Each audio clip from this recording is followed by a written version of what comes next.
Cours d'anglais ce matin pour ces élèves du Sacré-Cœur de Lintout. Leur professeur est bien présente, mais ce n'est pas le cas de tous.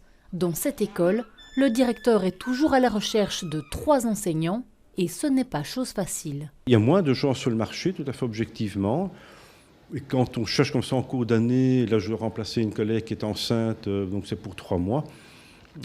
Voilà, ça devient difficile d'accepter un engagement. Alors si en plus là je dois remplacer quelqu'un qui n'a que 8 heures dans l'école, on va quand même pas se déplacer que pour 8 heures. Alors pour faire face à la pénurie de professeurs, l'école s'organise. On a bricolé en interne, des professeurs de la même matière ont bien voulu partager les classes et on a sauvé ce qui pouvait l'être. Alors on échange avec les écoles du quartier, on se fait des temps pleins en partageant nos heures pour essayer d'attirer le chaland.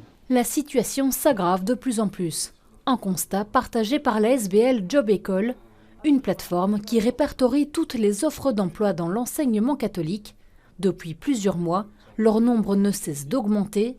Rien que ce matin, une 30aine d'offres a été publiée et 275 le 1er janvier, du jamais vu. Les années précédentes, on était dans la situation Covid, où là, un enseignant qui avait été en contact avec quelqu'un malade, il était systématiquement mis en quarantaine. Et ici, alors qu'on est revenu à une situation plus normale, si j'ose dire, malgré tout, on a encore de plus en plus d'offres d'emploi. Je dirais qu'on a entre 10 et 14% d'augmentation en volume d'offres d'emploi par rapport à l'année dernière. Lancée un peu par hasard en 2013, la plateforme rassemble aujourd'hui les offres d'environ 1000 établissements scolaires, de la maternelle au secondaire, en passant par la promotion sociale, un outil très précieux en ces temps de pénurie.